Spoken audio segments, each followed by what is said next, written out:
Pour ce temps que tu nous as donné. Merci parce que ta mère a fait de grandes choses dans la vie de notre frère et tu as donné cette occasion pour que nous puissions partager cela pour la gloire de ton nom. Il y a toute personne qui va participer et va écouter ce témoignage. Que l'honneur et la gloire et l'adoration te reviennent au nom de Jésus. Amen. Aujourd'hui, nous avons décidé de donner la parole au pasteur Julien, ici à ma gauche, qui a un grand témoignage parce que Dieu l'a utilisé puissamment, Dieu lui a parlé et il a un grand message, de grands messages au pluriel à porter à la République centrafricaine, aux Centrafricains, mais aussi au monde entier, parce que nous servons le Dieu de toute la création. Bonjour à tout le monde, bonjour à tous les auditeurs. Je m'appelle Julien Kumba, je suis centrafricain, marié, père de 7 enfants. Je totalise 28 ans de ministère. Je suis membre de l'église apostolique, une église évangélique en Centrafrique. Alors nous voulons vous laisser la parole pour que vous puissiez expliquer du début jusqu'à la fin ce que vous êtes arrivé et qui pourra édifier, enseigner, exhorter et tout ce que vous êtes.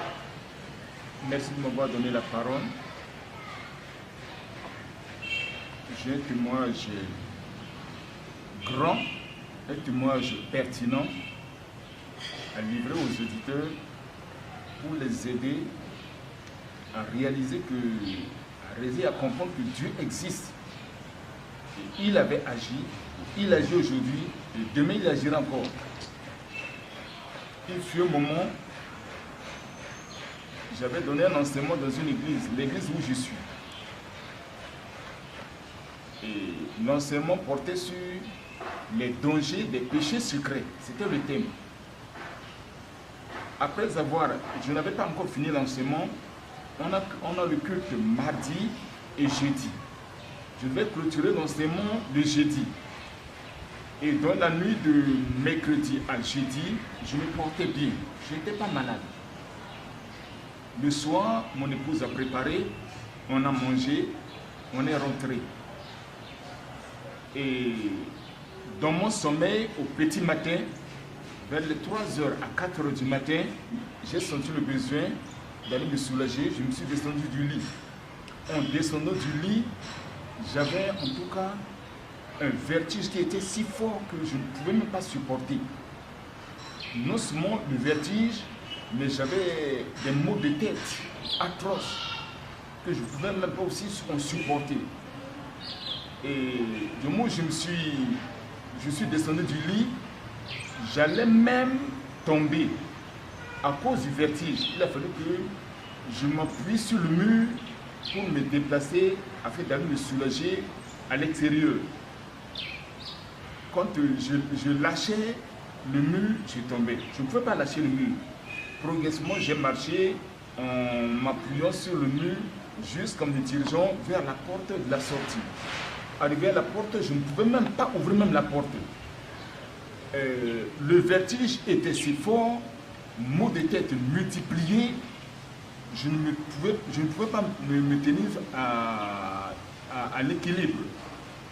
Et de peur que je ne puisse pas pisser dans l'habit, j'ai pu juste pisser dans la maison à la porte. Et puis automatiquement, je me suis appuyé encore sur le mur pour repénétrer dans la chambre. Arrivé à la chambre, je me suis assis sur le lit. Et j'ai baissé ma tête, je voulais prier. En voulant prier, je suis tombé à terre. Après, je me suis relevé sur le lit. Je me suis dit, comme en priant et en baissant la tête, j'étais tombé cette fois-ci. Je vais prier, mais en me tenant debout. C'est-à-dire la tête debout. En priant encore pour la seconde fois, je suis tombé sur le lit. Moi, je suis tombé sur le lit.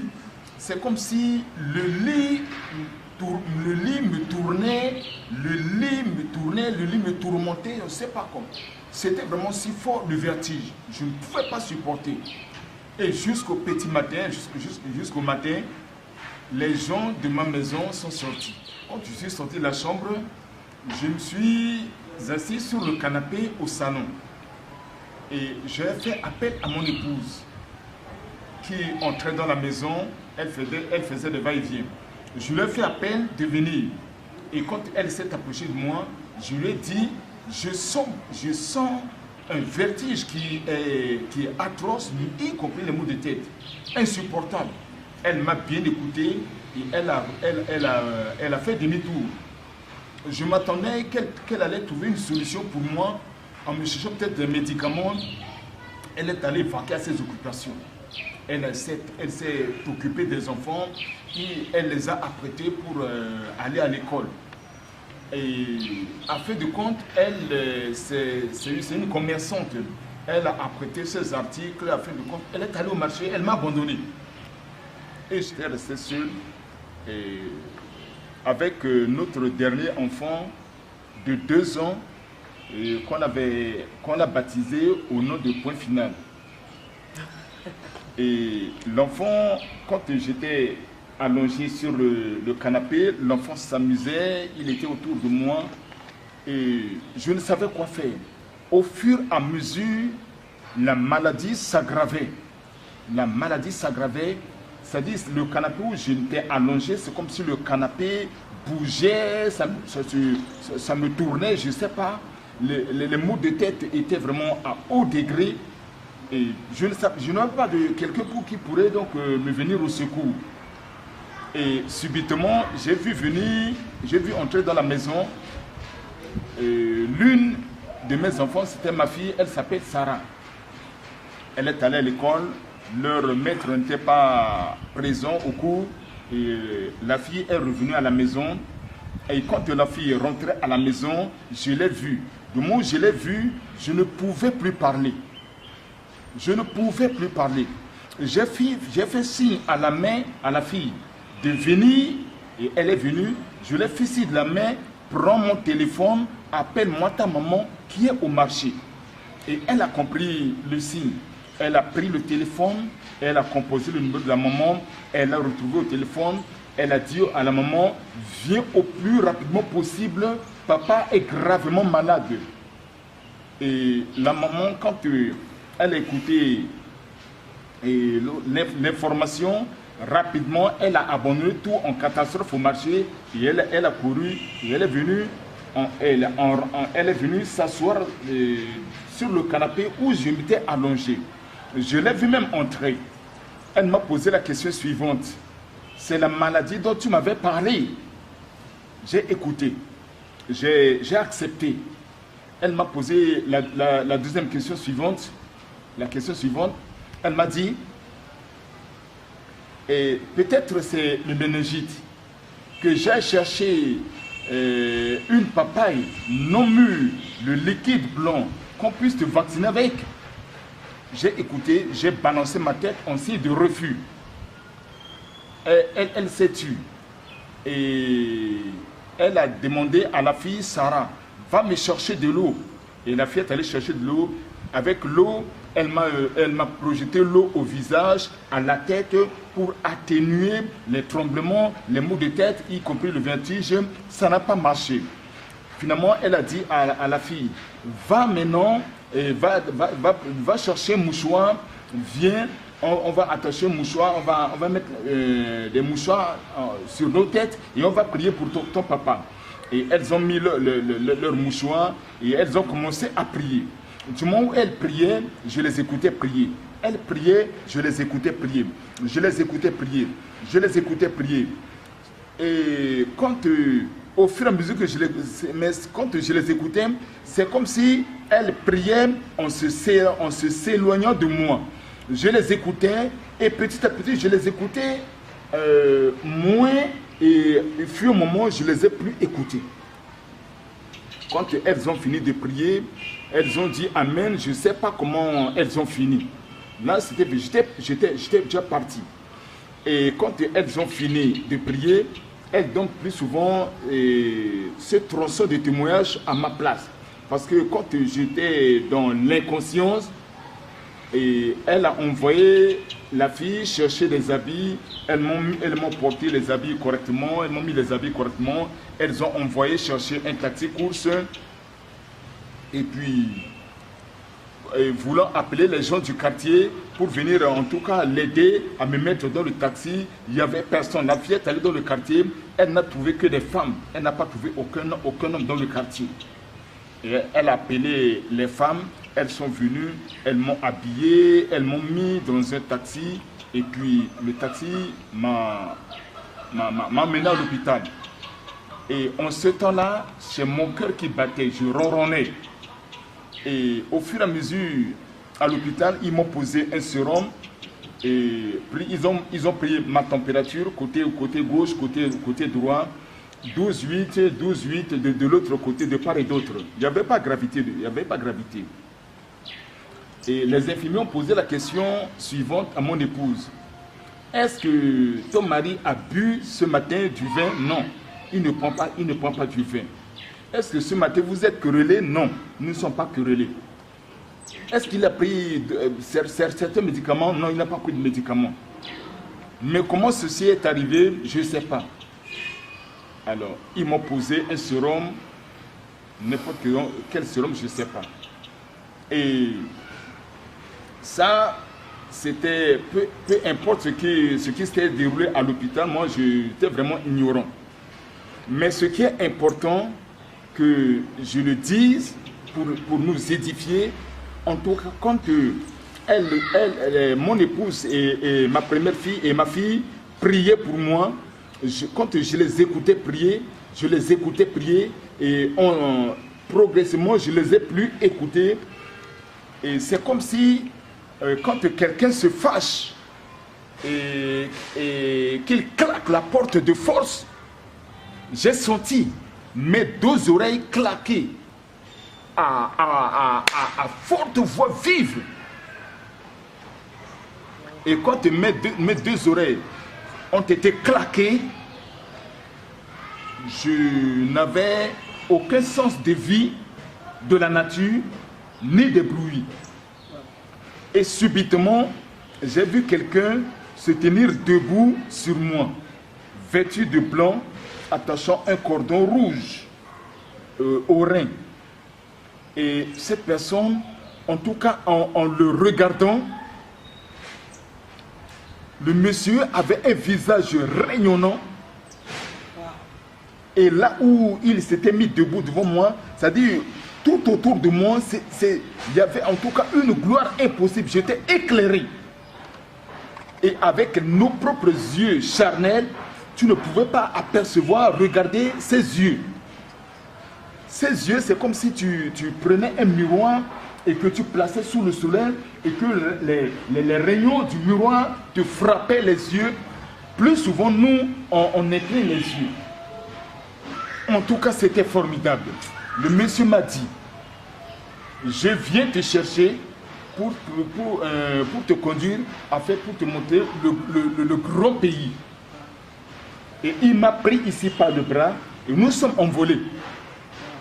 Nous sommes envolés longtemps et nous sommes arrivés.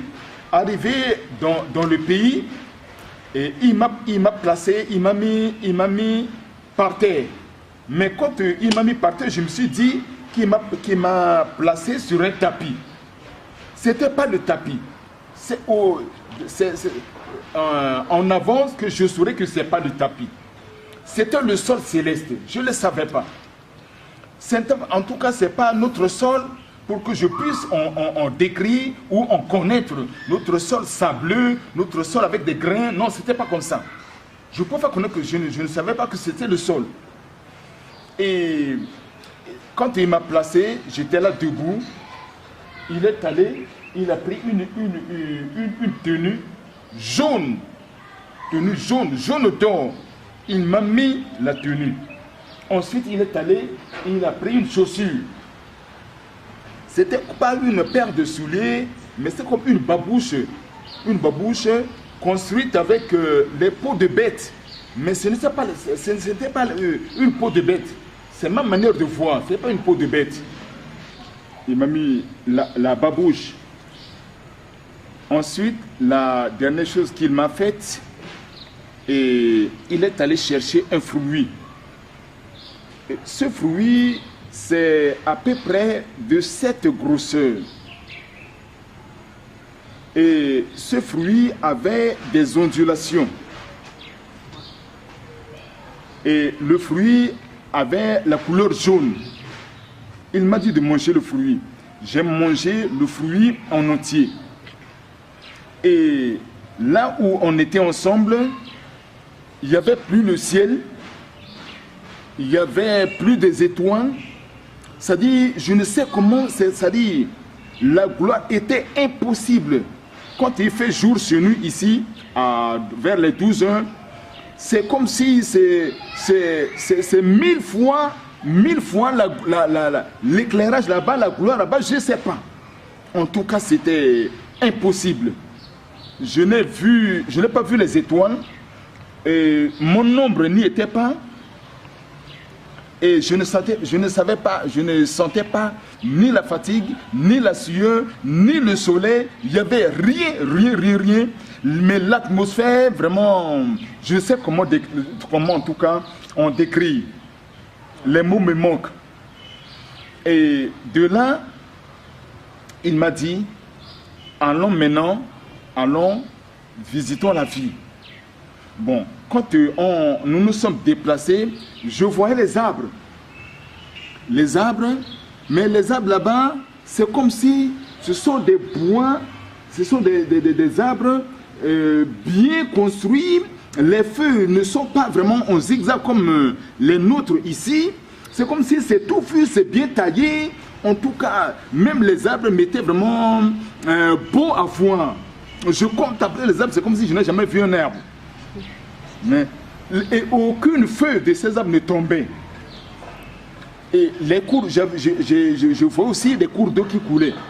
Il y avait des cours d'eau. Et souvent, à l'eau, nos yeux ne voient que l'eau, ne voient pas l'intérieur. Mais l'eau là-bas, tu vois, en tout cas c'est clair, tu vois le dessus, tu vois le dessous. Il y avait de belles pierres en dessous qui scintillaient. En tout cas, c'était beau à voir. Et on a commencé à marcher, on a marché, je regardais, je voyais la ville. Il y avait aussi des carrefours, il y avait aussi des voies. Et puis je regardais, on a marché. Mais on a vu des maisons, les maisons, en tout cas des maisons, de grandes maisons, des maisons gigantesques, non construites en tôle, non construites en ciment, ni aucun fer n'est entré dans cette maison, ni des sables, ni quoi. Les matériaux de construction ne sont pas entrés dans cette maison-là. Et les formes des maisons, en tout cas, sont de belles maisons, de grandes maisons. Et pour une seule maison, les gens ne s'associent pas. C'est-à-dire, pour nous ici, une seule maison, le père sort, la femme sort, les enfants sortent. Non. Une grande maison pour toi seul. Wow. Pour toi seul, de grandes maisons, en tout cas belles, ni rectangulaires, ni carrées. Mais les formes, je sais comment décrire les formes, je ne suis pas architecte. C'était vraiment magnifique. Après avoir vu les maisons, en tout cas, les maisons, elles sont multiples. Je le dis plus souvent que même la Terre, la population du monde entier qui est peut-être au-delà de 7 milliards ou 8 milliards d'habitants, tout le monde peut être en possession d'une maison dans le ciel. Il reste encore des maisons. Les maisons, en tout cas, elles sont nombreuses et innombrables. On a marché. Et arrivé à un carrefour, je lui ai posé la question suivante. Il n'y a pas encore d'autres choses à me montrer? Et il m'a dit, le Seigneur de me dire, allons voir, allons visiter l'enfer. Je vais te montrer l'enfer. Au carrefour, on a pris le chemin qui était du côté gauche. pour nous diriger vers l'enfer. On a marché, et devant nous, on a vu un tunnel. Le trou était si grand et si noir. Et à tel point que à 0 mètre, même à 0 mètre, tu ne pouvais apercevoir personne. Tu ne pouvais pas voir personne. Tu ne pouvais voir personne. Personne. C'était noir, si noir. Et je ne sais pas. Mais moi, j'avais ce privilège de voir clairement. Je ne sais pas si c'est le fruit que j'ai mangé, je ne sais pas. Bon, quand on a commencé à progresser dans le tunnel, on a vu un homme qui venait devant nous. Ce monsieur, il n'avait pas de nez, il n'avait pas de bouche, il n'avait pas d'oreille, il avait la face d'homme, mais avec un œil au visage, et l'œil était si gros, et avec ses yeux, il avait des yeux, ça brillait comme un grand phare. Et ce monsieur venait, quand nous nous sommes croisés avec lui, il est passé, nous on l'a dépassé. Après avoir dépassé cet homme, on était toujours dans le noir. On a aperçu encore une seconde personne qui venait devant nous. Cette personne, cette fois-ci, et lui, il avait 3 têtes. Et il avait 4 doigts, 4 bras et 4 pieds. Et le temps me manque de décrire les pieds et les bras. C'est-à-dire, on dirait que c'était un monstre. Leurs bras, son bras était bizarre, ses bras même étaient bizarres, les orteils et ainsi de suite. Et en le regardant, ça fait peur. Le monsieur venait, et nous nous sommes croisés. Lui, il est passé, et nous, on l'a dépassé. C'est la deuxième personne. La troisième personne, on a aperçu un monsieur qui venait. Ce monsieur ressemble à l'homme de 3 têtes et 4 pieds, 4 bras. La troisième personne avait une tête, mais avec 2 faces. Tu venais comme ça, il te voyait, tu venais pas direct, il te voyait. Avec 4 bras et 4 pieds aussi. Et leur forme aussi, c'est bizarre. Et quand une fois que nous dépassons ces gens, je regarde le Seigneur, attendant de lui faire des informations. Mais une fois que je le regarde, lui, il projette ses regards ailleurs. Moi, je prends tout mon temps pour regarder ces gens, pour les admirer. Lui ne prend pas son temps pour les regarder. Quand je vois quelqu'un, je le vois, et puis je regarde le Seigneur, je m'attends vraiment, il va me dire quelque chose. Ou il va me le décrire. Oui, il a de quoi me dire. Mais en le regardant, je le vois, il jette ses regards de l'autre côté. Il ne prend pas son temps pour les regarder, mais c'est moi qui les regarde.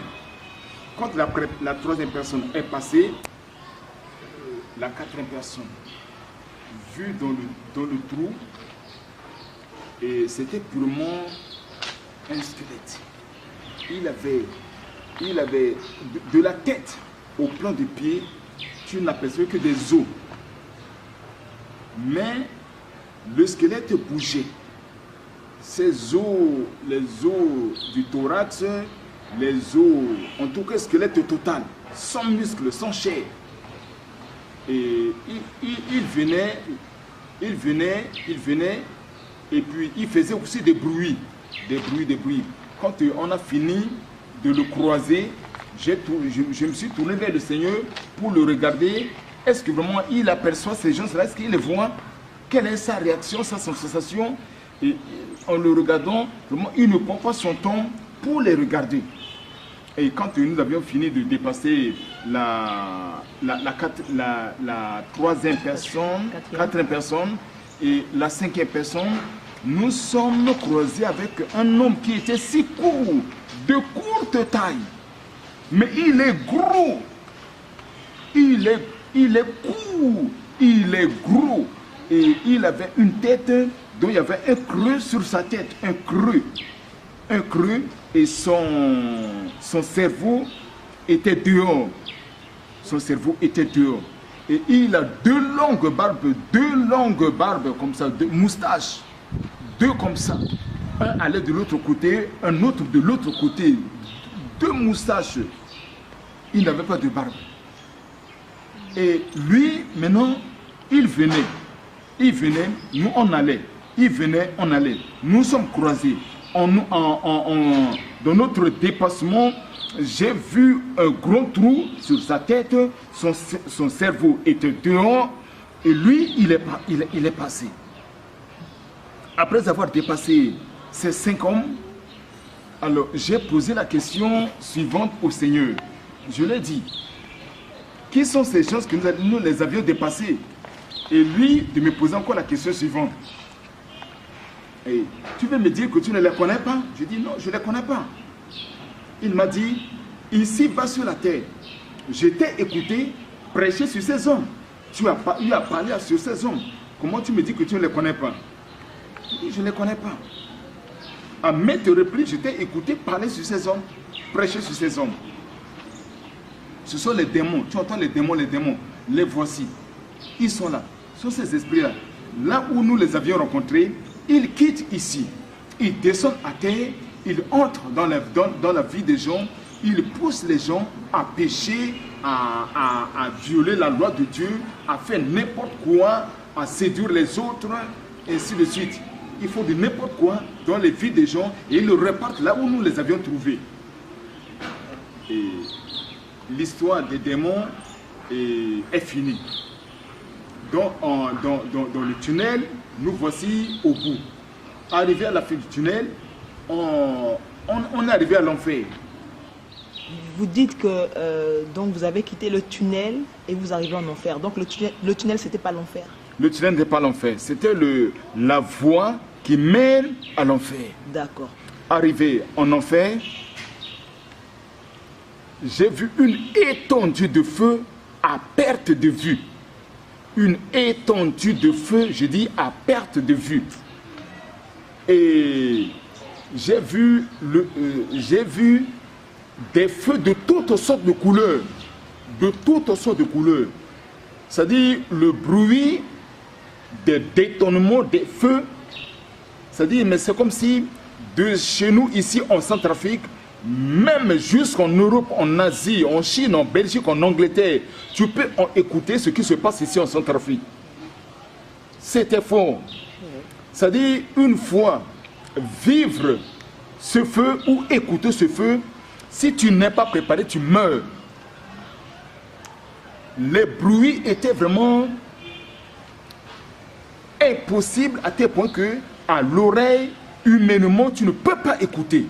Et je me suis dit que si je ne mangeais pas de ce fruit et que j'écoutais, rien qu'en écoutant ce feu, tu meurs. Tu meurs. Est-ce que c'est possible que ce qui se passe en France, les bruits de ce qui se passe en France, nous ici en Centrafrique, on écoute. On écoute. Ce qui se passe en Angleterre, nous ici en RCA, on écoute. C'est impossible. Et l'enfer, il y avait des feux bleus, des feux marrons, des feux violets, des feux multicolores, des détonnements de feu insupportables. Ça m'a fait peur. Ça m'a vraiment fait peur. Il y avait un feu, mais ce feu était en liquide.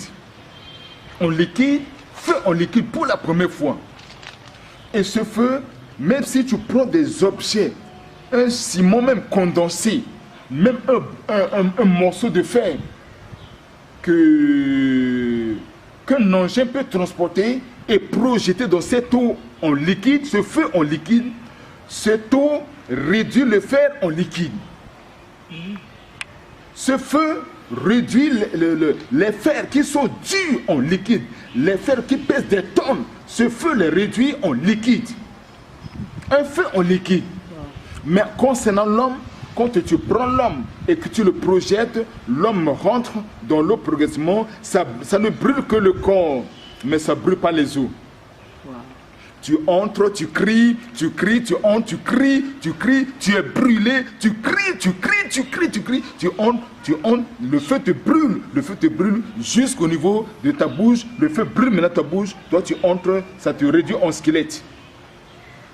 Et puis tu ressors encore au-dessus, le feu te rebrûle encore à zéro. Tu entres, le feu te brûle, c'est le feu en liquide, ça te brûle, ça te brûle, ça te brûle. Une fois que le squelette remonte à la surface, oui, et avant de redescendre encore dans l'eau, c'est le squelette seulement ou il y a la chair qui revient? Merci. Une fois que tu as été brûlé et quand tu ressors sur la surface de l'eau, la chair recouvre encore le squelette. Et le feu rebrûle encore la chair. Et il ne reste que les squelettes réapparaissent encore sur l'eau, la chair encore en couvre, et puis le feu rebrûle encore, et puis continuellement c'est ça, et c'est ça ta vie, et puis c'est fait pour toute éternité, c'est fini. Il n'y a pas de repos. Donc c'est ce qui attend ceux qui vont en enfer. C'est ce qui attend ceux qui vont en enfer, ceux qui n'ont pas accepté Jésus-Christ, les athées. J'ai vu ce feu, en tout cas c'était vraiment... c'était pas vraiment beau à voir ni bon à écouter. Ça fait vraiment peur. J'étais vraiment préparé en mangeant de ce fruit. Je suis convaincu que c'est ce fruit que j'avais mangé qui m'a vraiment aidé à résister au détournement de ces feux. Ces feux de diverses couleurs. Alors, du côté droit, j'ai entendu le cri des bébés. Des bébés pleuraient. Les bébés pleuraient. J'ai écouté les bébés pleurer. J'ai dit au Seigneur, est-ce qu'ici, il y a aussi des bébés? Il m'a dit, allons-y les voir. Bon, nous nous sommes dirigés là où se trouvaient ces bébés. Arrivé là-bas, j'ai vu des bébés de cette grosseur. Des bébés de cette grosseur. Des bébés de cette grosseur, peut-être comme la jambe, le pied, ainsi de suite. D'autres bébés étaient si petits. Et ils s'étaient allongés à une même direction. Et quand ces bébés pleuraient, le sang coulait de leur nez, le sang coulait des oreilles, le sang coulait des yeux, le sang coulait de tout le corps, le sang coulait. Même un bébé de cette grosseur, comme l'index là, ce bébé de cette grosseur, le sang qui coule en lui peut remplir un fût de 200 litres. Un bébé comme ça peut remplir un fût de 200 litres. Le sang continue toujours à couler. Et devant ces bébés allongés, il y avait en tout cas un fleuve, peut-être c'est un fleuve ou une mer de sang qui coulait. Alors, je dis au Seigneur, mais c'est quoi? Qu'est-ce que je vois là? Il m'a dit, ce que tu es venu voir, il y a longtemps, j'ai révélé cela aux hommes sur la terre. Je vous ai déjà révélé ce que tu es en train de voir sur la terre il y a longtemps. J'ai dit, je ne suis pas au courant. Il a dit qu'il a déjà révélé. J'ai dit, je ne suis pas au courant. Il m'a dit, ces bébés que tu vois, ce sont les enfants des bébés que leur père et leur mère sont associés pour les avorter. Y compris ceux qui ont contribué aussi à leur avortement. Et les enfants pleurent, ces bébés pleurent jusqu'à la venue de ceux qui les ont tués. Soit leur père, soit leur mère, ou soit ceux qui ont contribué à leur mort. Quand cela meurt, le sang de ce bébé s'arrête et le bébé, y compris les meurtriers, ils vont au jugement de Dieu. Et il m'a dit, c'est pas bon l'avortement. L'avortement, c'est mauvais. Donc, j'ai saisi cette occasion pour nous dire, c'est pas bon que nous, créatures humaines, nous avortons volontairement. Tu n'aimes pas la grossesse, tu crées voies et moyens pour expulser l'enfant, c'est pas bon. Alors, il m'a dit que l'avortement n'est pas bon. Qu'est-ce qui va se passer au jugement dernier par rapport à ces bébés avortés? Non, ces bébés, ils ne sont coupables de rien. Ils ne sont pas en enfer.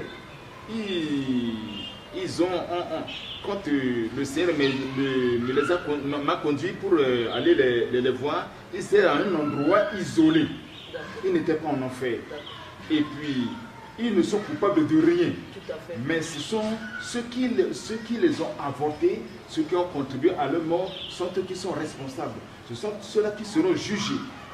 Donc au jugement dernier, ces bébés, ce sera un peu leur délivrance. Ils vont retrouver le Seigneur au paradis. Voilà. Quand on a fini de regarder les bébés, il a commencé à me montrer les différentes étapes de l'enfer. Et on est arrivé à un endroit où on a vu une femme. Cette femme, c'était une prédicatrice, pasteur. Elle avait dans sa main une Bible qu'elle a ouverte. Et elle a tenu la Bible dans sa main gauche. Et avec son bras droit, elle prêchait. Elle disait aux gens, repentez-vous. Abandonnez tel péché, abandonnez tel péché, abandonnez tel péché. Elle citait les péchés, elle citait les péchés, elle citait les péchés. Ces péchés ne sont pas bons. Repentez-vous, repentez-vous. L'enfer existe, l'enfer existe, l'enfer existe. Repentez-vous. Et subitement, un feu brûle la femme. Brûle la femme et il ne restait que le squelette de cette femme. Et sur les os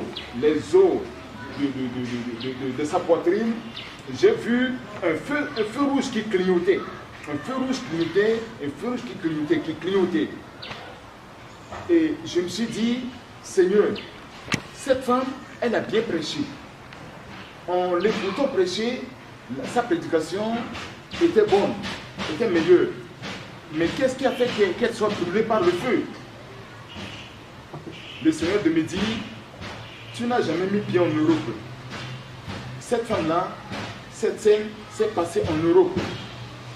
La femme que tu as vue, elle a un mari. Et ils sont ensemble. Et ils sont tous chrétiens. Il fut un moment, et son mari est tombé dans l'adultère. Il est sorti avec une femme.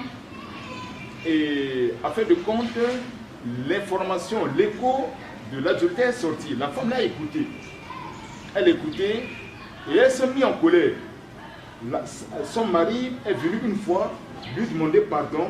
Elle a refusé. Longtemps après, il est venu encore demander pardon à sa femme pour la seconde fois. Elle a refusé. Troisième fois, le mari encore est revenu demander pardon à sa femme pour la troisième fois. Elle a refusé. Quand elle a refusé pour la troisième fois, et le feu qui sortait des os de sa poitrine, ce feu qui clignotait rouge et ça s'éteignait, rouge et ça s'éteignait, ce feu-là, c'était la colère, un cœur de colère. Et Satan est entré par là, par l'ouverture de cette porte de colère, et l'a emporté.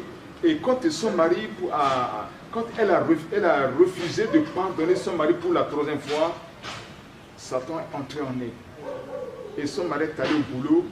Quand il est revenu du travail, il est rentré dans la chambre pour aller s'échanger.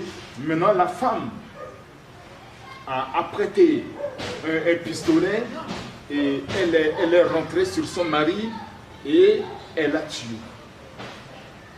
Et après avoir tué son mari, elle est sortie, elle avait bien enquêté et l'autre a sa rivale. Elle est allée maintenant là où se trouvait sa rivale et elle l'a tué également. Et en dernière position, elle-même s'est donné la mort. Raison pour laquelle je l'ai pris ici en enfer. C'est l'histoire de la femme qui prêchait. Elle a bien prêché, elle a bien exhorté, elle a bien enseigné, mais elle a fini en enfer. Elle a fini en enfer. Bien commencé, mais elle a mal fini, elle a fini en enfer. Et une fois qu'elle devenait squelette, sa chair repoussait, recouvrait encore le squelette, le feu brûlait encore. Une fois que le feu brûlait, elle ne restait que le squelette, la chair encore en recouvrait, le feu brûlait, et c'était continuellement comme ça, et c'était ça sa vie. D'éternité en éternité, c'était sa vie. Le Seigneur vous a montré son mari? Non, il ne m'a pas montré son mari. En tout cas, elle a souffert et c'était continuel. C'était continuel. Il n'y avait pas de repos pour elle. Et le Seigneur m'a enseigné 4 leçons concernant cette femme. Le Seigneur m'a dit, c'est pas bon de vivre dans la jalousie. La jalousie n'est pas bonne. En deuxième position, nous ne devons pas refuser de pardonner. Il faut toujours pardonner. Elle a refusé de pardonner le pardon de son mari. Et en troisième position, nous n'avons pas droit à commettre l'adultère. Et pour finir, nous n'avons pas le droit de tuer. Ne tuez pas.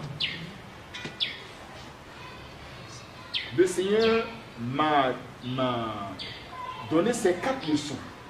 Il faut éviter, dire au monde, à ceux qui m'écouteront, il faut éviter la jalousie, il faut éviter la jalousie, il faut toujours pardonner, ne pas refuser le pardon, accepter le pardon, il ne faut pas commettre l'adultère et ne pas tuer. L'histoire de cette femme est finie. On a progressé dans de différentes étapes de l'affaire, on continue. On est arrivé à un endroit où on a vu un homme qui fumait. Cet homme qui fumait, il s'était mis debout comme ça. Il a pris les oreilles, debout comme ça. Il a pris la cigarette dans ses bras comme ça. La cigarette était longue, à peu près même 15 mètres de long.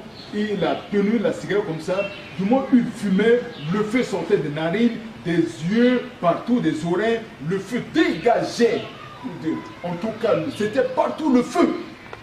Et il fumait, il tremblait, il criait, il pleurait, il pleurait, il pleurait. Quand le feu l'a brûlé, il est devenu squelette. Après, la chair a repris encore les os, le feu a rebrûlé, il est devenu squelette, la chair encore a repris, et c'était ça sa vie. Le Seigneur de me dit, je n'ai pas dit dans la Bible que notre corps est le temple du Saint-Esprit. Si quelqu'un détruit mon corps, le temple du Saint-Esprit, Dieu le détruira. N'ai-je pas dit? Et puis, là, l'histoire de cet homme est finie.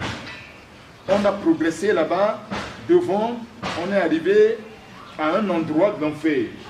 Nous avions rencontré un monsieur, que c'est un militaire. Et ce militaire, c'est un centrafricain. Et je suis centrafricain comme lui. Lui là, le feu l'avait brûlé. Je l'ai vu, le ciel me l'a montré, de sa main droite, de sa main gauche, coulait du sang. Et de sa main droite, il avait tenu une arme. Une kalachnikov.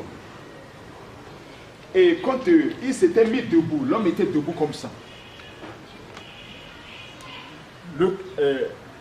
L'arme était de l'autre côté, le sang coulait, le feu l'a brûlé.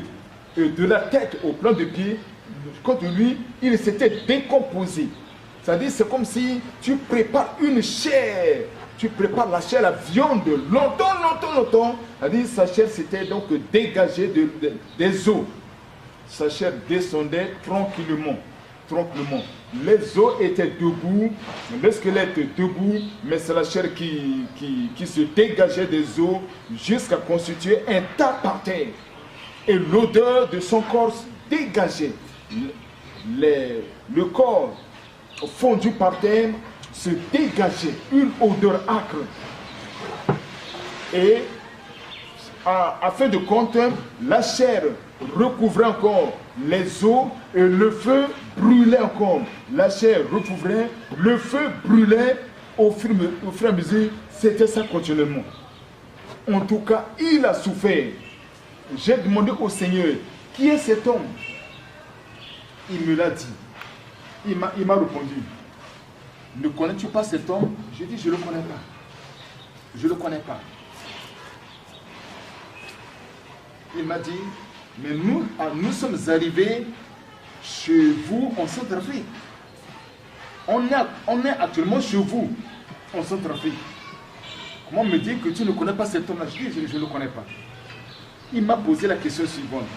Lors d'une mutinerie dans votre pays, n'avais-tu pas entendu parler d'un militaire du nom J'ai dit, si. J'avais écouté parler, mais de mes propres yeux, je ne l'avais pas vu. Alors, il m'a dit, le voici. En tout cas, cet homme, il a souffert. Son corps se fond par terre avec une odeur âcre. Et sa chair recouvre le squelette, le feu brûle, ça recouvre le squelette, le feu brûle. En tout cas, il souffre continuellement. Le Seigneur m'a parlé de cet homme. Il m'a dit, cet homme, lors d'une mutinerie dans votre pays, il a fait beaucoup de choses de mal. Il a tué, il a versé le sang, il a volé, il a braqué. Il prend des choses par force. Il a volé, il a tué, il a fait beaucoup de mal.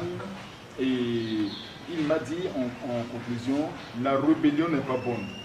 Ce monsieur, c'était rebelle. La rébellion n'est pas bonne. C'est pas bon de vivre dans la rébellion, de pratiquer la rébellion, de voler, de tuer, de braquer, de faire n'importe quoi. C'est pas bon. Et cet homme a vécu dans ces choses et il est mort dedans, raison pour laquelle je l'ai pris ici en enfer. Et il souffrait vraiment atrocement. Et quand nous avions fini l'histoire de cet homme, on est arrivé encore à une autre étape de l'enfer. Là, je voyais des gens qui se baignaient. Donc, j'avais vu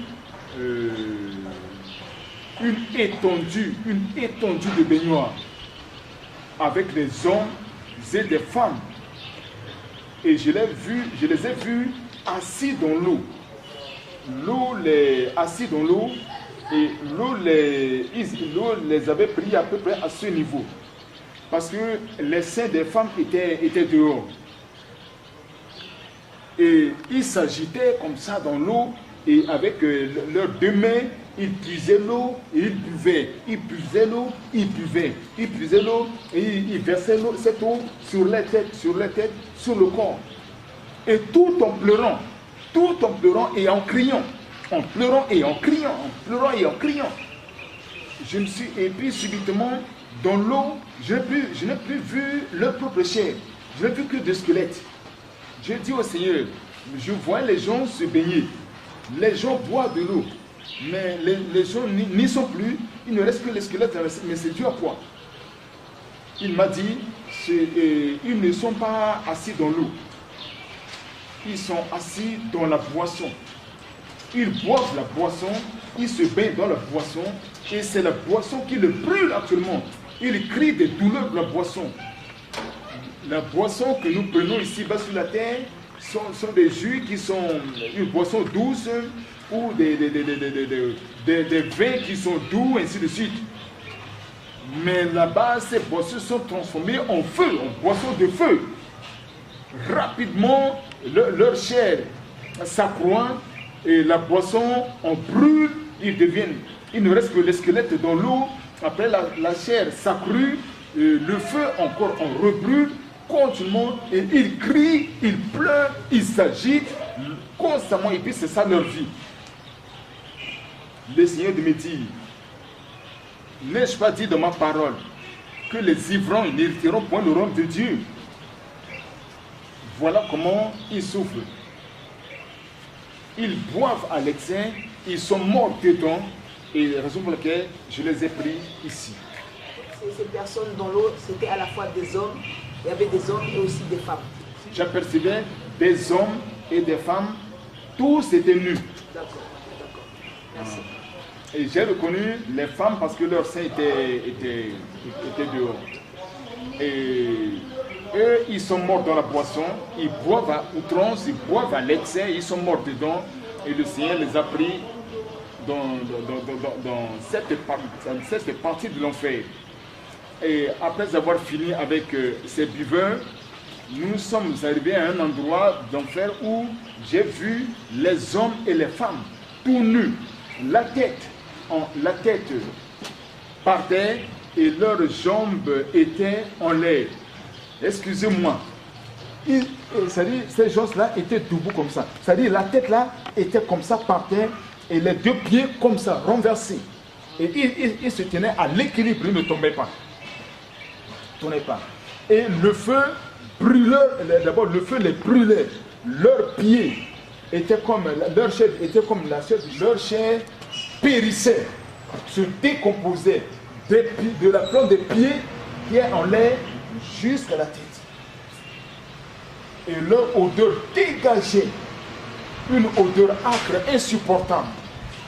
Et leur tête, de la tête, c'est-à-dire les squelettes trottinaient partout, partout. À fait du compte, et quand la chair recouvrait les os, le feu en brûlait, la chair recouvrait les os, le feu en brûlait continuellement, et c'était ça leur vie, une vie continuelle, puis sans limite, sans fin. Alors, j'ai dit, Seigneur, quels sont ceux qui ont la tête par terre, les pieds en l'air, mais quels sont ces gens-là?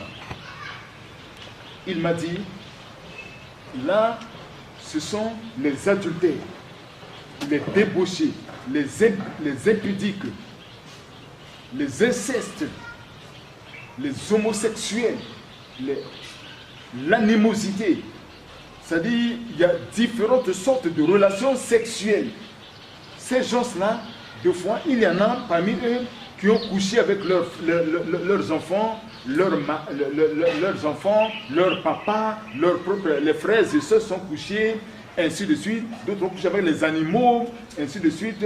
D'autres des relations sexuelles illégales, ainsi de suite.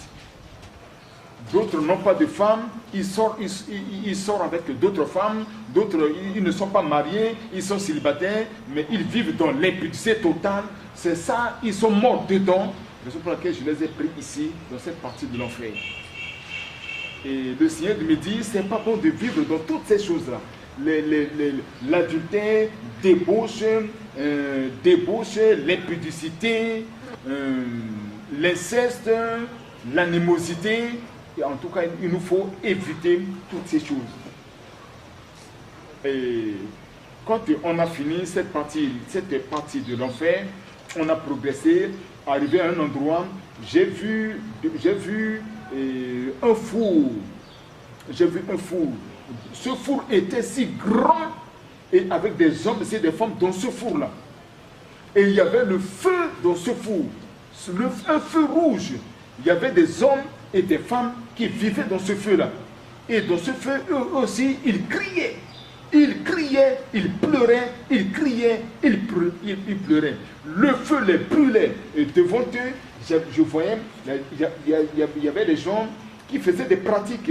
Il y avait des feux qui ne brûlaient pas, des chapelets, des bougies, des chaînettes, des os, n'importe quel coin. Ils faisaient des pratiques que je ne pouvais pas, en tout cas, tout en décrire. Dans ce feu-là, avec des cris et avec des pleurs. J'ai demandé au Seigneur quels sont ces gens qui sont dans ce four, qui crient, qui pleurent et qui font des pratiques là. Il me dit, c'est là, ça c'est l'endroit des magiciens. Des magiciens, des sorciers, des praticiens, ceux qui font des pratiques occultes, les magiciens, des pratiques occultes magiques, les féticheurs, les devins, les sorciers. Ça c'est leur endroit. Et tout ce qui est pratiqué ici-bas sur la terre, ils ont pris ces objets pour aller en pratiquer en enfer, et avec des cris et avec des pleurs. En tout cas, ils étaient rouges, leur couleur était totalement rouge. Tu ne pouvais pas apercevoir leur propre couleur, ils n'étaient que rouges, la couleur de la flamme. Et avec des détournements de l'enfer, continuer comme ça. Et dès qu'on a fini avec cette partie de l'enfer, et la dernière partie de l'enfer, c'était un feu, un lac de feu. Un lac de feu, le lac était si grand et avec des hommes à l'intérieur. Quand un bruit tonnait, les gens sortaient de l'eau. Et quand les gens sortaient de l'eau, après le détournement de ce feu, les gens sortaient de l'eau, je n'apercevais que le cou et la tête. Le corps là, je n'ai pas vu. Ça restait dans l'eau. Mais le cou et la tête sortaient, et rien qu'avec la bouche, la voix, pour les aider aussi à crier, à pleurer, à se lamenter, et puis ils repénétraient, le cou et la tête rentraient dans l'eau. Et puis ça sortait. Et ils criaient, ils pleuraient, ils criaient, ils pleuraient, ils rentraient dans l'eau. C'est ça leur demeure éternelle. J'ai dit, Seigneur, qui sont ces gens-là? Le Seigneur me dit que ce sont les athées. Ceux qui n'ont jamais cru, ceux qui n'acceptent pas la parole de Dieu, ceux qui disent que Dieu n'existe pas. Chez eux, l'église n'a pas de sens. L'histoire de Dieu, ce n'est pas leur problème. Et puis c'est fini. Là, c'est leur endroit. Et j'ai cette occasion pour nous dire qu'il faut exploiter ce témoignage. Il faudrait que nos parents connaissent Dieu. Il faut les aider à connaître Dieu, à ne pas mourir dans leur propre péché. Et Dieu existe. Dieu est réel. La parole de Dieu n'est pas en tout cas une histoire flattante. C'est une réalité. Et quand nous avons fini avec l'enfer, avec la dernière partie, que s'est-il passé? Excusez-moi, vous avez parlé des athées donc, qui sont en enfer. Ce sont donc des personnes qui ont quand même écouté la parole, mais qui ont rejeté Jésus-Christ. Tous ceux qui ont rejeté, qui ont eu l'occasion d'écouter. Merci. Après que nous avions fini avec l'endroit des athées, il m'a dit, retournons. Et en retournant, on n'est plus retourné par le chemin du tunnel. On a pris notre chemin. Mais en allant, l'enfer avec son bruit, ses détournements, ça continuait. Ça continuait. L'enfer que j'ai vécu, c'est-à-dire si tu vis l'enfer, on ne veut pas te dire abandonne ce péché, abandonne ça, ne fais pas ceci, on ne te dira pas. Ce que tu as vu de tes propres yeux, c'est la gravité de l'enfer que tu as vécu, va te pousser à te repentir, à changer de vie, à changer de décision.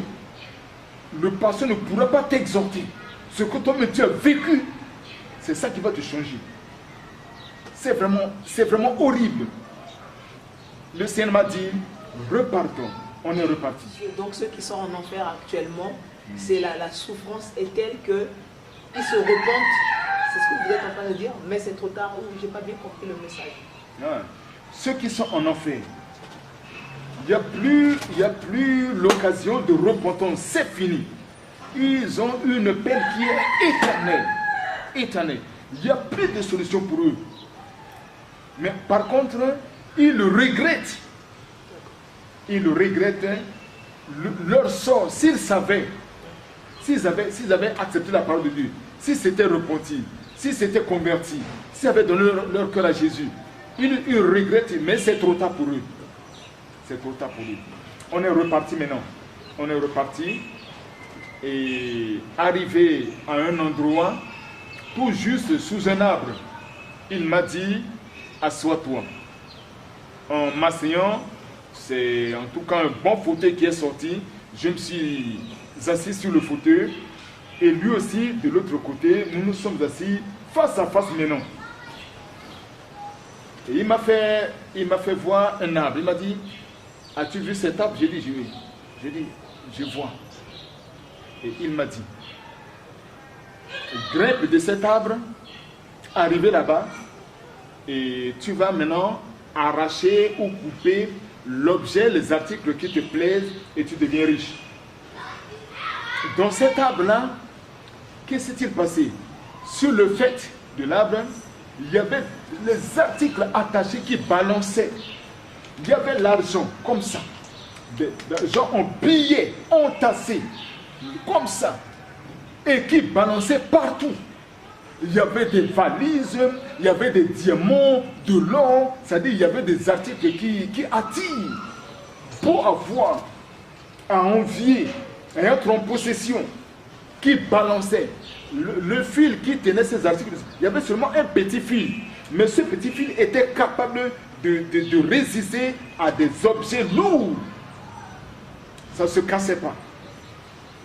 Il m'a dit, tu vois tous ces articles-là, grimpe cet arbre, arrivé là-bas, tu vas chercher ce qui te plaît, tu coupes, tu prends pour toi-même et tu deviens riche. En regardant l'arbre, y compris les articles là-bas, ça m'a plu. Et j'ai eu envie de grimper de cet arbre. Malheureusement pour moi, l'arbre était pris, était contaminé d'un liquide gluant à tel point que tu ne peux pas monter. Une fois tenir l'arbre, tu glisses. Une fois tenir l'arbre, tu glisses. Et il m'a posé la question, d'abord, c'est moi qui j'ai vu l'argent là-bas, l'argent entassé, j'avais envie de grimper cet arbre, de ne pas couper d'autres articles que l'argent. Et je me disais que si je réussis à grimper, je vais couper rien que l'argent, couper, et puis prendre en quantité les articles ne sont rien, et puis je devenais riche. Mais l'occasion, les moyens pour grimper, c'est pas facile. J'ai posé la question suivante au Seigneur. C'est difficile de grimper. Qui peut grimper de cet arbre? Lui de me dire, regarde là-haut. N'aperçois-tu pas quelques fils libres où il n'y a pas d'article? Il y en a où il n'y en a pas. Je dis oui, il y a des fils qui sont libres où il n'y a pas d'article. Il m'a dit, mais tes amis ont grimpé, ils ont coupé les leurs. Grimpe et va couper tes articles, ce que tu veux. Et moi aussi, je lui ai posé la question suivante. Comment ces gens ont fait pour grimper, bien que le bois est gluant, le bois vraiment c'est glissant? Comment ils ont fait? Ma question, c'était pour vraiment lui amener de me donner une réponse afin que je monte aussi et puis je vais couper l'argent. Et il m'a dit ceci. Si vous demeurez dans mes paroles et que mes paroles demeurent en vous, demandez tout ce que vous voudrez et cela vous sera accordé. C'est ce qu'il m'a dit. C'est dans l'évangile de Jean chapitre 4 verset 7. Et quand il m'a donné la réponse suivante, mais je n'ai pas monté à l'arbre, j'ai accepté. Et le Seigneur de me dire, c'est ça mon chemin de bénédiction. Les gens voient que ce chemin est difficile. Et ils utilisent d'autres voies et moyens. Des voies et moyens qui sont illégaux pour accéder à des bénédictions. Mais ce sont des bénédictions éphémères. En fait de compte, ils s'enrichissent, ils deviennent riches, ils réussissent dans leur vie ici-bas sur la terre, mais en finalité, ils iront en enfer où que nous avions visité. L'histoire de cet arbre est finie. Et il m'a dit maintenant, on a abordé un point qui est maintenant fougueux, un point qui est saillant. Ça nous concerne, nous pasteurs. Sachant aussi, lui, Seigneur, que j'étais pasteur. Et il m'a posé la question suivante. Les questions suivantes. Pourquoi vous, pasteurs, vous n'enseignez pas la vérité dans la totalité aux enfants de Dieu? Pourquoi vous voilez certaines vérités au profit de votre bien-être ou de vos aliments que vous cherchez. Pourquoi vous aimez certaines brebis et n'aimez pas d'autres? Pourquoi vous semez la division dans vos têtes en aimant certaines brebis et en haïssant d'autres et à l'issue de votre intérêt? Vous cherchez des intérêts. Pourquoi cette vie? Pendant les cérémonies, les festins, vous, pasteurs, vous mangez, vos aliments sont autres. Vous mangez de beaux aliments. De beaux aliments, votre aliment que vous mangez, le verre que vous buvez, c'est autre. Et tout ce que vous donnez à mes bébés, c'est vraiment contraire de ce que vous mangez. Pourquoi vous le faites comme ça? Moi, le Seigneur, je n'ai pas de favoritisme. Vous ignorez que dans votre assemblée, certaines brebis vous dépassent en vie spirituelle, en maturité spirituelle. Certaines brebis vous dépassent dans la crainte de Dieu. Pourquoi faites-vous tout cela? Moi, Jésus, je n'ai pas de favoritisme. Et je ne vous donne pas les notes comme donnent les professeurs d'école. Et après avoir dit ceci, il m'a présenté un tableau. Le tableau était divisé en deux. Il y avait un trait au milieu. Et ce trait partageait des noms qui sont en bas et des noms qui sont au-dessus. Et sur ce tableau était écrit apôtre, pasteur, évangéliste, prophète, docteur, les diacres, les diaconesses, des noms des chrétiens, les abbés, ainsi de suite. C'est-à-dire différents noms que nous portons ici-bas sur la terre, j'avais vu écrits sur ce tableau. Et ces mêmes noms aussi ont été écrits sur le tableau et en dessous. Et il y avait un trait qui avait partagé les noms du dessus et les noms du dessous. Et le Seigneur m'a posé la question suivante. Entre les noms qui sont au-dessus et les noms qui sont en dessous, quels sont les noms qui sont les plus nombreux?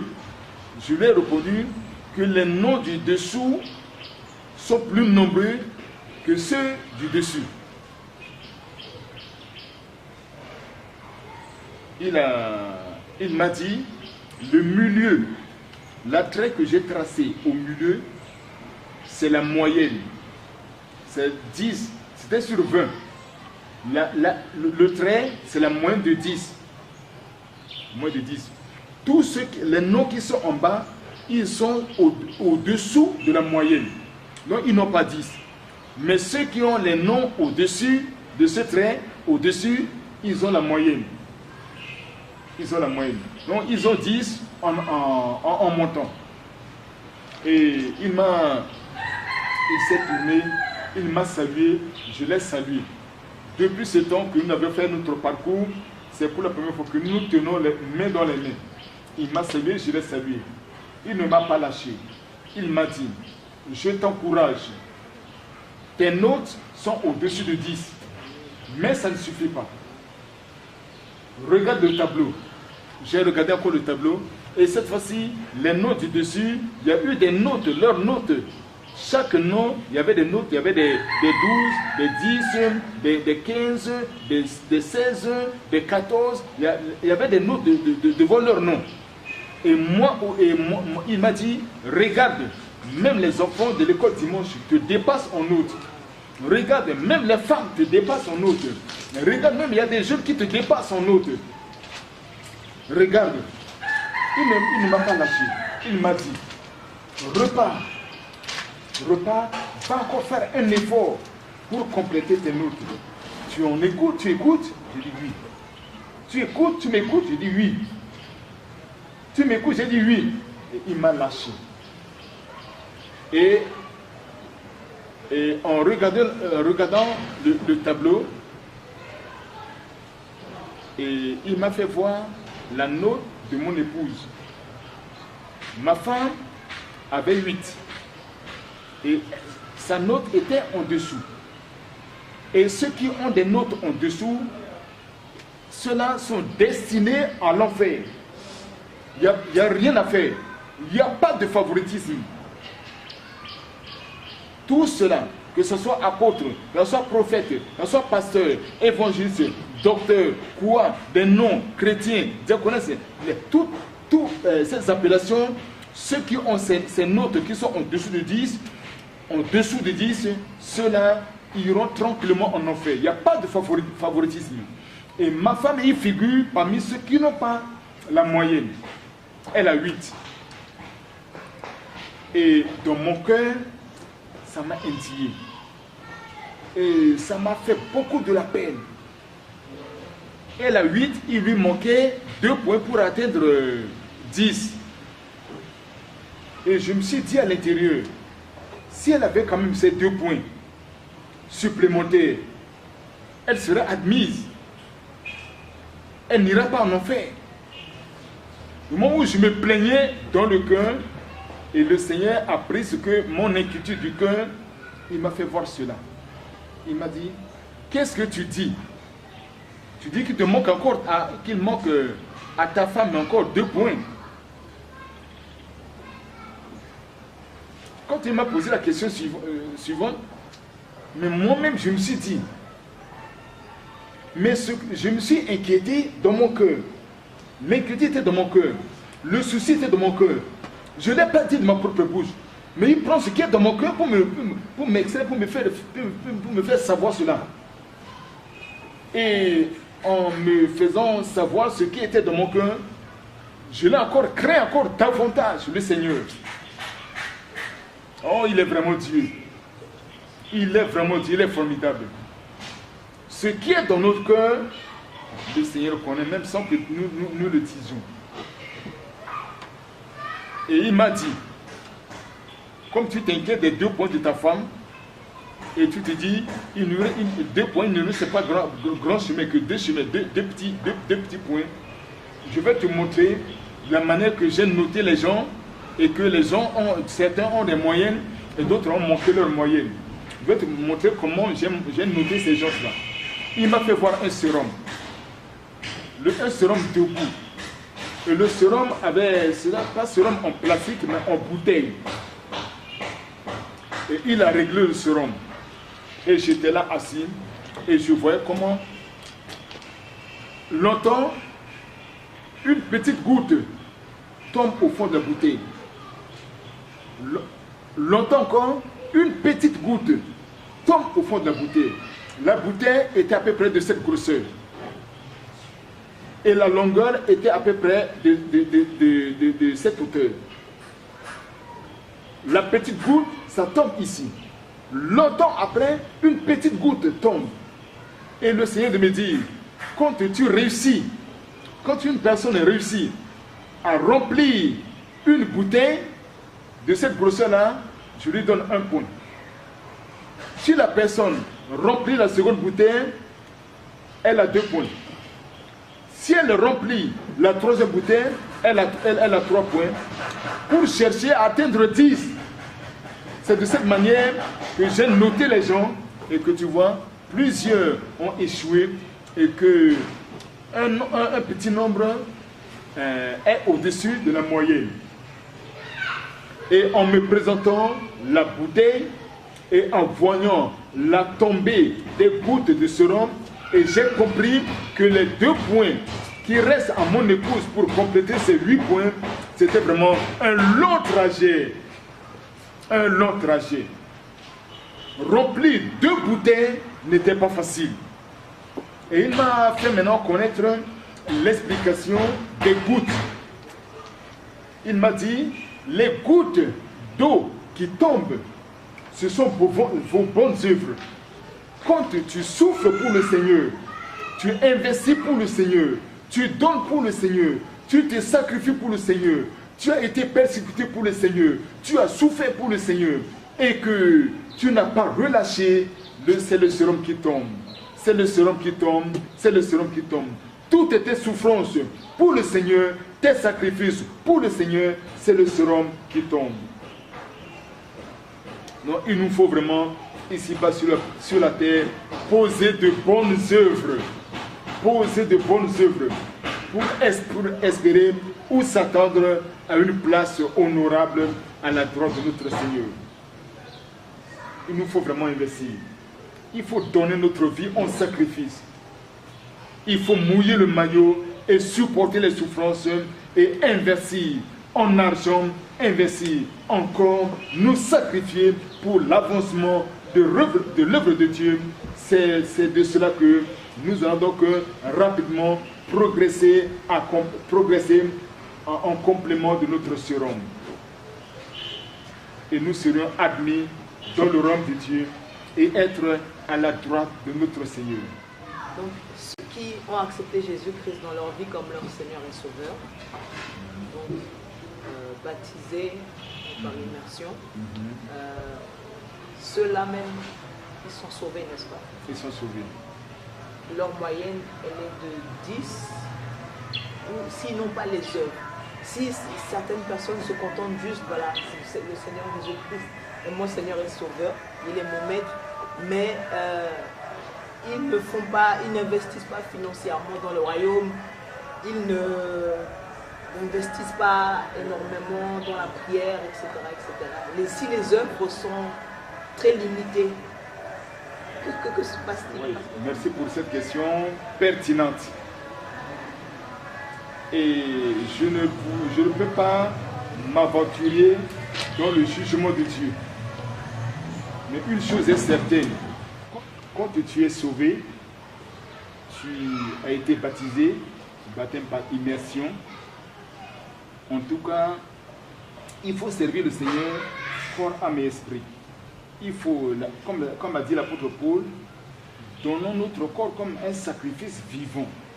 Sous la pluie, la chaleur, dans les persécutions, tu as intérêt à prier, tu as intérêt à gêner, tu as intérêt à enseigner Jésus aussi à d'autres, à venir à l'église, à écouter la parole de Dieu, à donner, à soutenir même l'œuvre de Dieu. Hein?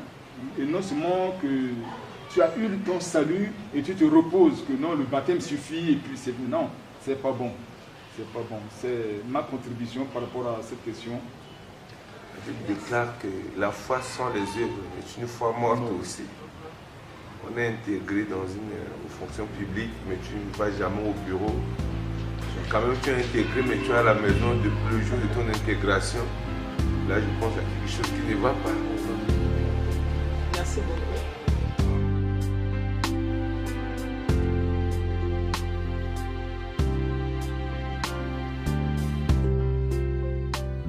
Suite à ce qu'on vient d'entendre de la bouche de notre collaborateur, notre frère, le pasteur Julien, qui a perdu la vie, qui était mort et qui était revenu en vie, il a vu beaucoup de choses dont il nous vient de nous relater.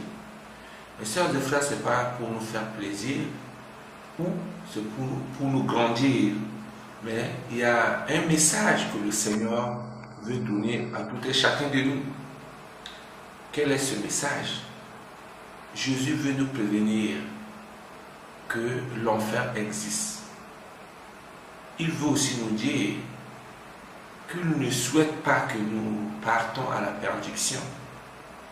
Il faut quelqu'un pour nous rendre le témoignage de ce qu'il a vécu.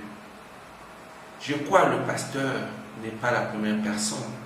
Dieu a utilisé plusieurs personnes dans le monde, certains qui ont perdu la vie, qui étaient morts, mais après qui étaient revenus en vie.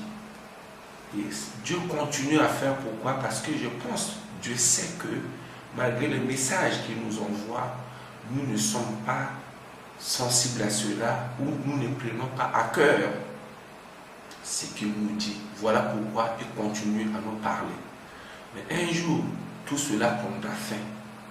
Voilà, sœurs et frères, si nous voyons dans la parole de Dieu, dans le livre de Luc, chapitre 19, Jésus nous a parlé en parabole de quelqu'un qui se nommait Lazare et avec un homme riche. La Bible déclare que cet homme riche menait une brillante vie et qui était joyeux, qui avait tout. Mais il y avait un pauvre qui s'appelait Lazare, qui venait chaque jour se mettre devant la portail de cet homme. Et ce pauvre avait des plaies d'ulcère. Et Jésus même a dit qu'il y a eu même le chien de cet homme qui venait, qui léchait la plaie de Lazare. Mais un jour, l'homme était mort. On a dit, quand Lazare était mort, il a été porté par les anges dans le sein d'Abraham. Et après l'homme était mort, il a été enseveli. Vous voyez, il y a des directions contradictoires. Et quand il était parti, la Bible déclare que l'homme riche était dans le tourment et dans le feu. Et c'est ce que le pasteur a vu et qu'il nous a dit qu'il y a comme de la boue en feu, la boue de feu qui tonnait, qui s'éclatait.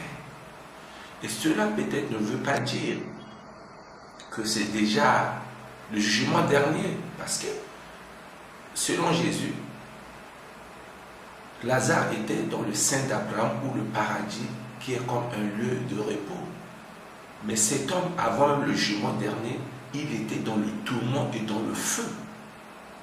Et il a levé ses yeux. C'est pour dire qu'il était en bas. Il levait ses yeux, il voulait voir, ah, c'est Lazare qui était là-bas, dans le sein d'Abraham. Et en tant qu'un homme qui était bien éduqué, qui était riche, qui avait tout, qui connaissait l'hierarchie, il ne pouvait pas s'adresser à Lazare directement. Il a appelé Abraham. Il a dit, Père Abraham. C'est pour dire qu'il connaît Abraham. De même, il y a beaucoup de personnes aujourd'hui qui se déclarent qu'on a la foi. Nous connaissons Jésus. Nous connaissons les Saintes Écritures. Certains les nient et tournent leur dos totalement à Dieu. Et il a dit, Père Abraham, donne l'ordre à Lazare de mettre le bout de son doigt dans l'eau, de venir me rafraîchir la langue car je souffre pieusement dans ce feu. Abraham lui a dit, souviens-toi, aujourd'hui les gens se donnent, ils abandonnent le monde, ils servent le Seigneur, ils prient, ils obéissent à la parole de Dieu. Vous vous moquez d'eux, vous dites que ce sont des illettrés, ce sont des perdus, ce sont des tordus, ce sont des gens qui ont déjà raté leur vie, ils ne connaissent rien, ce sont des aveugles. Mais un jour, ça sera regrettable pour vous si vous détenez votre position d'incrédulité et de rejet de la parole de Dieu. Or, ça ne vous coûte rien de donner votre vie à Jésus. Ça ne vous coûte rien d'abandonner ce qui est en train de vous attraper. Même si aujourd'hui vous allez à l'hôpital et que le docteur vous dira de ne pas manger ça pour de votre santé, ne buvez pas, ne faites pas ceci, cela, vous allez obéir. Mais combien de fois votre âme, vous obéissez aux instructions des médecins pour garder votre santé, votre corps? Même si vous obéissez, vous gardez, vous ne voulez pas, un jour vous allez mourir. Mais la vie que Jésus donne, c'est la vie qui est éternelle. Or, si Jésus nous parle, il nous dit d'abandonner telle chose, normalement, on devait être prêt à obéir, à accepter. Certains disent que l'enfer n'existe pas, c'est où? Mais vous pouvez me dire aujourd'hui que la mort n'existait pas. Même si vous n'avez jamais vu la mort, mais je pense que vous avez vu une personne qui a perdu la vie sous vos yeux, vos connaissances, votre ami et tout et tout. C'est pour dire que ça vous arrivera un jour. Or, il faut faire confiance à Dieu. Vous n'avez pas besoin de tout voir en fin de croire. Quand Dieu a créé les cieux et la terre, est-ce que vous étiez là, vous avez vu? Mais pourquoi vous vivez sur la terre? Vous devez dire non, quand Dieu a créé la terre, je n'étais pas là, je ne peux pas, j'accepte pas, je ne veux pas vivre sur ça. Mais vous vivez, vous avez la vie, l'oxygène, il a tout créé, l'eau, les arbres, l'oxygène, il vous donne tout ça gratuitement. Et chaque fois vous manifestez la méchanceté envers celui qui est le gardien de votre âme.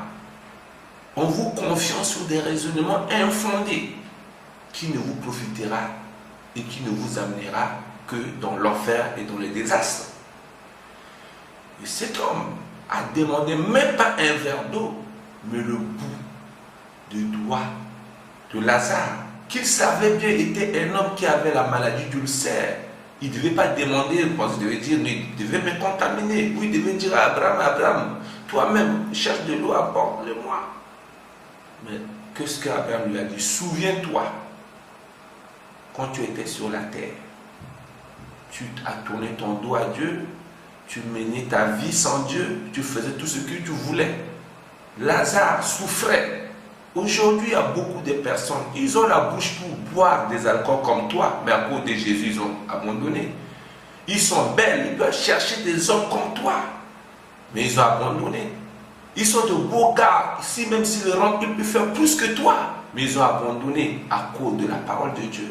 Certains ont des moyens financiers plus que toi, sont bien éduqués plus que toi. Mais ils ont compris, ils ont tous abandonné et ils préfèrent de donner leur vie à Jésus parce qu'ils savent qu'un jour, tout cela va passer et il aura une vie après la mort.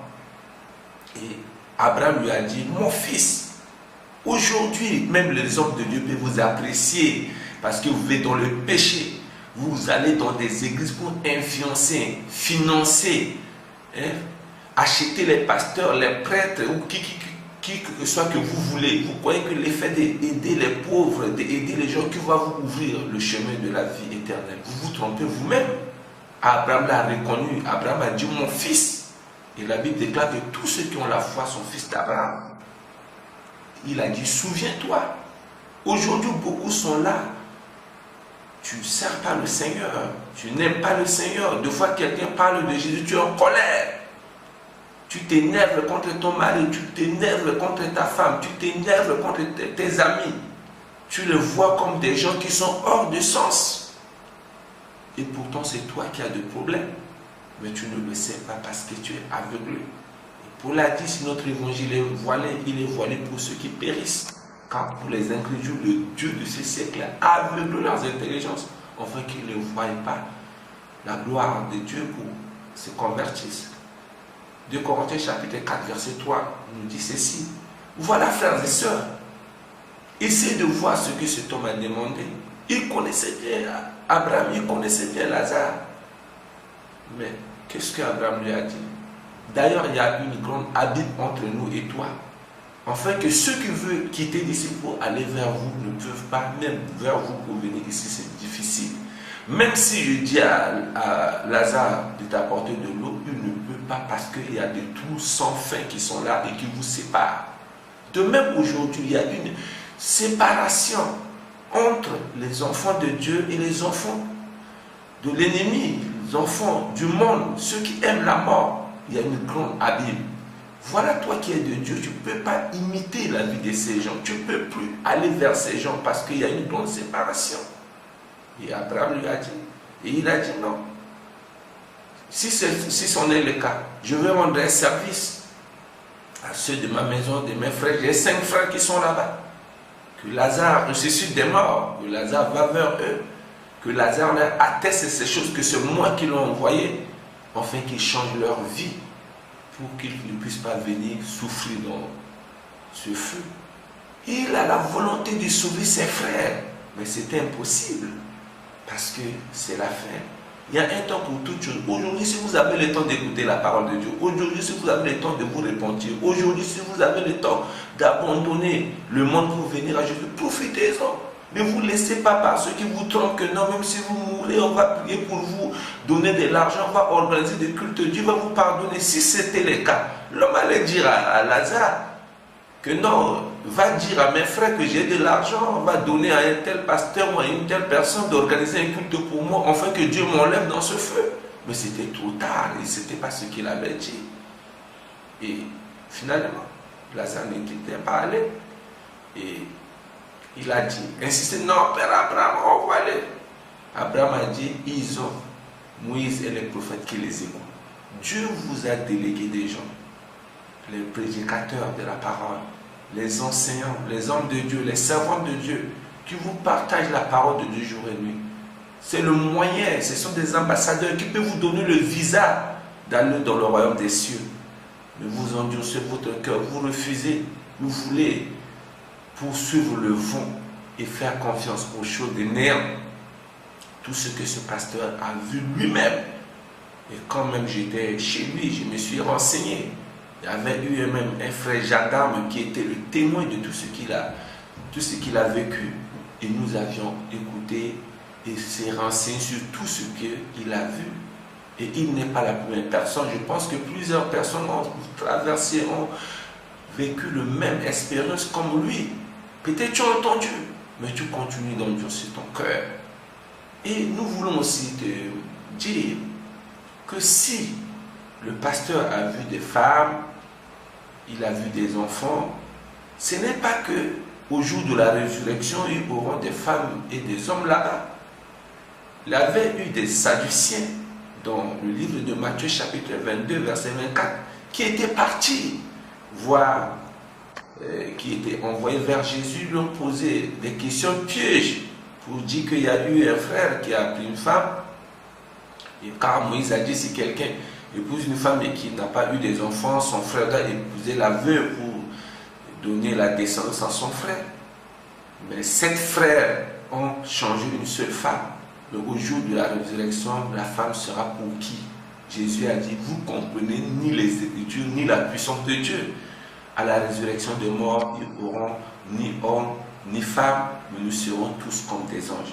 Mais si le pasteur a vu des femmes, des enfants, c'est un langage humain que Dieu veut utiliser pour lui parler. Et quand le pasteur a été transporté en enfer, a été transporté dans le royaume de Dieu, il n'y a pas encore eu de résurrection. Mais Dieu veut le ramener pour lui montrer les choses qui est en train de passer. Et au jour de la résurrection, ça sera plus pire. Parce que ce qu'il était parti voir, c'est comme si c'est comme une entrée on donne à quelqu'un de manger avant le repas. Mais le grand jour, ça sera plus pire que ça. Or, sœurs et frères, vous qui ont suivi ce témoignage, je vous exhorte à vous donner simplement à Jésus et de mettre fin à votre péché. Il est prêt de vous pardonner. Il est prêt de vous laver. Il est prêt de vous accepter.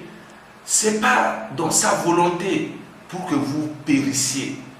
Et même Dieu a dit dans le livre d'Ézéchiel que moi je n'aime pas la mort des pécheurs, mais je veux que les pécheurs se répandent et qu'ils vivent. Quelles sont les raisons qui te poussent à ne pas te donner à Dieu? C'est l'incrédulité ou parce que tu as vu la vie de quelqu'un qui se dit de Dieu et selon toi qui ne se comporte pas bien? Non. Ce n'est pas que ton frère a construit sa maison et cette maison est tombée que tu vas dire je ne vais plus construire une maison dans ma vie. Non, tu ne le feras pas. Venez à Jésus, il vous aime, il est là pour vous pardonner, il veut vous délivrer de l'enfer, il veut vous délivrer du jugement pour vous donner la vie éternelle. Voilà en gros ce que le Seigneur a voulu montrer à ce pasteur Julien et dont il a montré à beaucoup de personnes aussi qui ont vécu de mêmes expériences que lui. N'endurcissez pas votre cœur. Si vous voulez vous donner à Jésus, contactez-nous, vous avez nos adresses, ou rapprochez-vous de ceux qui sont des serviteurs de Dieu et humiliez-vous, demandez-leur ce que vous pouvez faire. Eux, ils seront disponibles pour vous enseigner ce que vous avez à faire. Or, recevez la conclusion de ce témoignage dans le nom de Jésus-Christ. Que Dieu vous bénisse, s'il veut, à la prochaine.